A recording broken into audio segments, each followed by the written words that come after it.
Welcome to AP news 5. Srikakulam జిల్లా వజ్రపుకొత్తూరు మండలం పొల్లాడ చెరువు వద్ద వంశధార గంగమ్మ తల్లికి పలాస ఎమ్మెల్యే గౌతు శిరీష హారతులిచ్చి ప్రత్యేక పూజలు చేశారు. అనంతరం ఆనందోత్సవ సభ నిర్వహిస్తూ ఈ సందర్భంగా గౌతు శిరీష మాట్లాడుతూ గౌతు కుటుంబం వారసురాలుగా ప్రతి చేతికి పరికి ప్రతి చేనుకు నీరు అనే నినాదంతో ఎన్నికల బరిలో నిలిచిన నుంచి వజ్రపుకొత్తూరు వాసులను భరోసానిస్తూ వస్తున్నారు. ఇచ్చిన మాటను కట్టుబడి ఉండి నేడు వజ్రపుకొత్తూరు చివరి ఆయకట్టకు భూములకు వంశధార నిరంతర ఘనత గౌతు శిరీషకు దక్కింది. వంశధార నీరు జిల్లా మొత్తం సెలసెల ప్రవేశించడం కింజరపు అచ్చెన్నాయుడు రాష్ట్ర వ్యవసాయ శాఖ మంత్రిగా బాధ్యతలు స్వీకరించడం వలన ఈ బృహత్తర కార్యక్రమం సాధ్యమైందని, ఈ ఘనత కింజరాపు అచ్చెన్నాయుడుకు దక్కుతుందని గౌతు శిరీష అన్నారు. అదేవిధంగా సంతబొమ్మాలి మండల మాజీ పిఎస్సిఎస్ అధ్యక్షులు అట్టాడ రాంప్రసాద్ మాట్లాడుతూ ఉమ్మడి ఆంధ్రప్రదేశ్లో సుదీర్ఘ రాజకీయ చరిత్ర గల కుటుంబం గౌతు కుటుంబం అని, గత 5 సంవత్సరాల్లో రాష్ట్రంలో ఎక్కడా లేని రాక్షస పాలన టెక్కలి పలాస నియోజకవర్గంలో మాత్రమే చూశామని మండిపడ్డారు. ఈరోజు ఎంత వర్షాభావ పరిస్థితుల్లో కూడా జిల్లా మొత్తం వంశధార నీళ్లు సెలయేరులా సాగుతుందంటే దాని ఘనత కింజరపు అచ్చెన్నాయుడు అని అన్నారు. ఈ కార్యక్రమంలో విఠల్, వజ్రపుకొత్తూరు మాజీ ఎంపీపీలు వసంతస్వామి, సూరాడ మోహన్ రావు, క్లస్టర్ ఇన్ఛార్జ్ పుచ్చ ఈశ్వరరావు, పొల్లాడ స్థానిక మాజీ సర్పంచ్ రఘు మరియు వంశధార అధికారులు పాల్గొన్నారు. నమ్మిన గౌతు కుటుంబం నుంచి వచ్చిన ఆడపిల్లని నాన్నగారు కూడా తన రాజకీయ జీవితంలో మొట్టమొదట ఆయన దృష్టి పెట్టింది కూడా ఇరిగేషన్ ప్రాజెక్టు మీదే. అయితే అనుకోకుండా నా మొట్టమొదటి అభివృద్ధి కార్యక్రమం, మాకు అన్నం పెట్టే రైతన్నల కార్యక్రమం అవ్వడం, అది నిజంగా నాకు దక్కిన ఒక అదృష్టంగా నేను భావిస్తున్నాను. దీనికి సహకరించిన జిల్లా మంత్రివర్యులు అచ్చెన్నాయుడు గారికి, సోదరుడు రామ్మోహన్ ప్రభుత్వం ఉంటే అధికారులు పరిగెడతారు. వాళ్ళకి ఏమి పని అప్పచెప్పకుండా మీకు జీతాలు ఇస్తున్నాం కూర్చొని పని చేయకమండి ఏం చేస్తారు? 20 రోజుల్లోని 15 రోజులు రావడం నా గొప్ప కాదు, ఓన్లీ సంకల్ప బలం ఆ రోజు అలా ఉందేమో గాని పరిగెట్టించింది చేయించింది అంతా అధికారులే. అంటే ఈరోజు చెప్తున్నాను, చంద్రబాబు నాయుడు గారు పని రాక్షసులు అంటారు కదా, అలాంటి వ్యక్తి వస్తే అధికారులు, ఇదే అధికారులు గత 5 సంవత్సరాలు ఏం చేయలేకపోయినా ఇదే అధికారులు ఈ రోజు 20 రోజుల్లో మనకి నీరు అందించారు. మనందరి తరఫున, నా రైతు సోదరుల తరఫున అధికారులకు ప్రత్యేకంగా ధన్యవాదాలు తెలుపుకుంటున్నాను.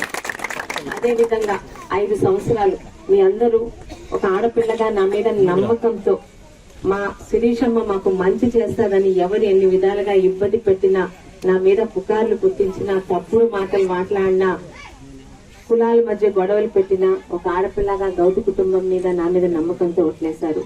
మీ బాధ్యత మీరు పూర్తి చేస్తున్నారు, ఇక నా బాధ్యత మొదలైంది. ఇక్కడ ఉన్న పెద్దలందరికీ కూడా ఒకటే మనవి, మీరన్నట్టు రకరకాల కార్యక్రమాల్లోని నేనేమన్నా మునిగిపోయి మర్చిపోయినా కూడా సీజన్ కి అనుగుణంగా అమ్మ టైం వస్తుంది దాని మీద కాన్సన్ట్రేషన్ చేయాలని ఇప్పుడున్న ప్రతి ఒక్క పెద్దలు కూడా అనుకోవచ్చేమో శిరీషమ్మ ఎమ్మెల్యే అయిందని. ఏమి అప్పటికి ఇప్పటికి తేడా ఏం లేదండి. శిరీషమ్మ ఒక గన్ మ్యాన్ మాత్రం నాకు ఎక్స్ట్రా వచ్చారు అంతే.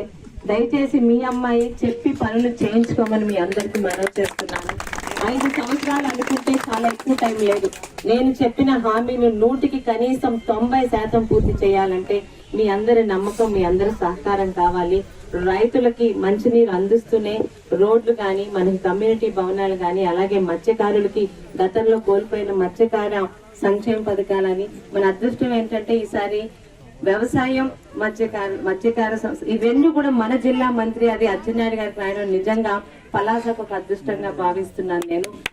ఎప్పుడు గౌతు కుటుంబం, కింజరాపు కుటుంబం ఎలా అయితే స్నేహపూర్తంగా ముందుకు వెళ్తున్నామో వారి సహకారంతో 100కి 95% ప్రతి ఒక్క హామీలు అమలు జరిగేలా ముందుకు వెళ్తాను.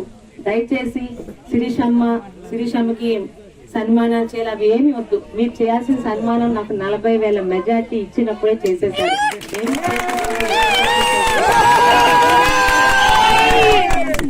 ఈ 5 సంవత్సరాలు నేను అనుకున్న పంచవర్షం, ఎందుకంటే మొట్టమొదటిసారి వచ్చాను, ప్రతి పట్ల ఇంకా పూర్తిగా 100% అవగాహన లేదు. ఇప్పుడిప్పుడు అవగాహనతో ముందుకెళ్తున్నాను కాబట్టి మరి పెద్దలు సూర్యం గారు గాని, ఇక్కడ వసంత స్వామి గారు గాని, మరి రమణమూర్తి గారు గాని చాలా మంది పెద్దలు ఉన్నారు. సీజనల్ గా రైతులదే కాదు మిగతా కూడా, అమ్మ ఇది సీజన్ అవుతుంది, లేకపోతే ఇది మనం వెనకబడిపోతున్నాం, చాలా రోజుల కింద మాట ఇచ్చామని నాకు ఒక పని గుర్తు చేసి నా చేత చేయించుకునే బాధ్యతని మీకు అప్పచెప్తూ, మరి ఒక మంచి కార్యక్రమం నిజంగా మనకి మనం సంతోషపడటం కాదు, మనకి అన్నం పెట్టే రైతు కళ్ళల్లో ఆనందం చూస్తే ఎంత ఆనందంగా ఉంటుంది. మనందరి కసితో పనిచేసిన కృషితో 40,000 పైచిలకు మెజారిటీ కూడా 2 రికార్డులు సాధించినటువంటి శిరీష గారిని ఈ రోజు మనందరం అభినందిస్తున్నామంటే దానికి కారణాలు లేకపోలేదు. అద్భుతమైనటువంటి ఒక కార్యక్రమానికి తొలిసారిగా శ్రీకారం చుట్టారు. రైతే రాజు అందరము చెప్తాము, కానీ ఆ రైతు కోసం పరితపించగలిగినటువంటి వాళ్ళే నిజమైనటువంటి ఆ నినాదానికి సార్థకత ఇవ్వగలిగినటువంటి వ్యక్తులు. అందులో రైతు బాంధవుడు గౌతులచ్చన్న గారు మనవరాలుగా శిరీషమ్మ మరొకసారి స్ఫురణకు తెచ్చింది ఆ రైతాంగాన్ని అని చెప్పి సందర్భంగా తెలియజేస్తూ, ఇందాకలా మన సూర్యం గారు చెప్పినటువంటి మాటలన్నీ వింటున్నప్పుడు అప్పలరాజుకి ఏం తెలుసు నీటి గురించి రైతు గురించి అని అంటే, మనం ఒక చిన్న సందర్భం జరిగింది.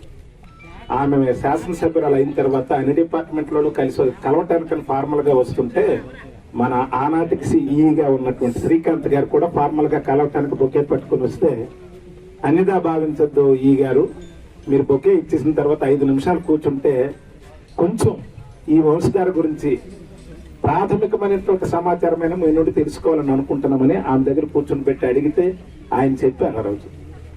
దీనికి టోటల్ లైనింగ్ చేసి పర్మనెంట్ ప్రాతిపదికన 50 ఏళ్ల క్రితం అయినటువంటి ఈ ప్రాజెక్ట్ ని మళ్లీ మనం జవసత్వాలు తీసుకురావాలంటే కనీసం 900 కోట్లు ఖర్చు అవుతుంది.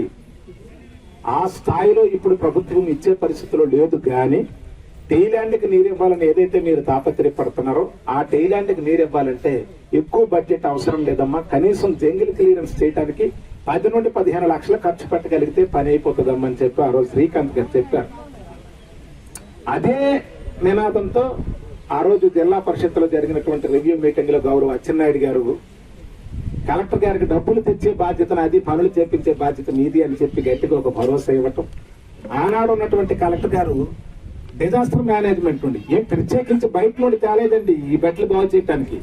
జిల్లా పరిధిలో తన పరిధిలో ఉన్నటువంటి డిజాస్టర్ మేనేజ్మెంట్ లో ఉన్నటువంటి డబ్బుల్లో 15 లక్షల రూపాయలు మాత్రమే ఆయన కేటాయించారు. 14 లక్షలు, 10 లక్షల ఒక ఎస్టిమేషన్, 4 లక్షల ఎస్టిమేషన్, 14 లక్షలతో మాత్రమే ఈ పనులు జరిగాయండి. నాకు అనిపిస్తుంది ఏమయ్యా మంత్రి, ఆ రోజుగా ఉన్నటువంటి మంత్రి ఒక ఎగ్జిక్యూటివ్ పవర్ ఉండి ఆ రోజు జిల్లా కలెక్టర్ దగ్గర ఈ నిధులు ఉంటాయి కదా, ఒక 10-15 లక్షలు కూడా నీ ఇన్ఫ్లుయెన్స్ చేసి తెచ్చి ఇవ్వలేకపోయినావా అని అంటే, నీకు రైతాంగం పట్ల గానీ లేకపోతే వ్యవసాయం పట్ల గానీ నీకు ఒక లీస్ట్ బాధ, నీకు ఒక కనీసమైనటువంటి భావం తప్పితే నీకు చిత్తశుద్ధి లేదు అనడానికి ఇవాళ జరిగినటువంటి సంఘటన ఒక ఉదాహరణ. అది అయిపోయిన తర్వాత ఇరిగేషన్ డిపార్ట్మెంట్ వాళ్ళు వచ్చినారన్న సూర్యం గారు వచ్చారు. అందరూ కొత్త కదా వీళ్ళంతా, మీరు అన్నట్టు ఇందాక మా రామప్రసాద్ అన్న గారికి ఈ గారికి అందరికీ పిలిపించాం రివ్యూ మీటింగ్ పేరుతోటి. వాళ్ళంతా వచ్చారు. ఇలాగ అన్ని విషయాలు మాట్లాడుతుండగా మందస మండలంలో బిడిమి, రాంపురం, బహడపల్లి ప్రాంతాల్లో జంతికొండ రిజర్వాయర్ అనేటువంటిది ఒకటి ఎన్నాళ్ళుగానో నలుగుతుంది. దాన్ని పూర్తి చేయాలని చెప్పి ఆనాడు ఉన్నటువంటి స్వర్గీయ జగన్నాయకులు గారు తన కృషి పట్టుదలతోటి, తన ప్రాంతం కాబట్టి, బిడిమి ఆయన స్వగ్రామం కాబట్టి ఇది చేయాలనే సంకల్పంతో 80 లక్షల రూపాయలతో ఒక ఎస్టిమేషన్ వేయించి శాంక్షన్ స్టేజ్ కి తీసుకొచ్చి టెండర్ కూడా తీసుకెళ్లాడు. ఆయన తీసుకెళ్తే అప్పుడు కాస్త ఈ నక్సల్స్ ప్రభావిత ప్రాంతమని భయపడితే ఏ ఏజెన్సీ వాడు ముందుకు రాలే ఆ పని చేయడానికి. ఈ లోపల ఆయన కాలం అయిపోయింది. అనుకోకుండా శివాజీ గారు వచ్చారు. మళ్ళీ ఆ ప్రాంతం వాళ్ళు మళ్ళీ ఆ సమస్యలు తీసుకొచ్చారు. ఖచ్చితంగా ఇది మనం చేసి తీరాలని చెప్పి శివాజీ గారు మళ్ళీ రివైజ్ ఎస్టిమేషన్ వేయించి 1,20,00,000 మళ్ళీ టెండర్కి వస్తే సేమ్ మళ్ళీ రెడ్డి వచ్చాడు మొదలెట్టు ఇది నక్సల్స్ ప్రభావితం ఎవరు వస్తారనంటే, తనకు తెలిసినటువంటి ఒక మంచి కాంట్రాక్టర్ ని నువ్వు వెయ్యా నేను ఉంటాను దగ్గరుండి నీకు చేపిస్తానంటే ఆయన చేత ఏజెన్సీ కన్ఫర్మేషన్ చేయించి మనం శంకుస్థాపన కూడా చేసాం 2019 ఎన్నికల ముందు. ఈ 5 ఏళ్లలో మీకు నేను అడిగాను వాళ్ళకి, ఏమండి తన పరిస్థితి ఏమైనా మీకు తెలుసునా అని చెప్పి డిఈ గారికి ఏఈ గారికి అడిగితే విచిత్రమైన సమాధానం, జంతికొండ ఎక్కడుంది సార్ అని అడిగాడు. అప్పుడు నేను అడిగా, ఏమంటే అప్పటి రోజు ఈ 5 ఏళ్లలో ఒక్కరోజు కూడా మీతోటి ఈ జంతికొండ గురించి మాట్లాడలేదంటే ఎప్పుడు మాట్లాడలేదండి అని. వాడికి తెలిసిందల్లా నెమలకొండ, సూదికొండ, నల్లబొట్లూరు కొండ, ఉజ్జిడిమేట, లేకపోతే శారదాపురం కొండ, ఇవి తప్పితే వాడికి జంతికొండ రిజర్వాయర్ అనేది గుర్తు లేదని ఆ పొద్దు అధికారులు చెప్పిన తర్వాత అర్థమైంది. కాబట్టి వాడి రైతుల పక్షాన గాని, రైతుల సమస్యల పట్ల గాని, మరి మెజారిటీ పీపుల్ అయినటువంటి రైతుల పట్ల వాడికి ఏమాత్రం చిత్తశుద్ధి లేదా అనేటువంటిది మరొకసారి తను రుజువు చేసుకున్నాడు. కాబట్టి ఈ 2 విషయాలు మీ ముందు ఉంచడానికి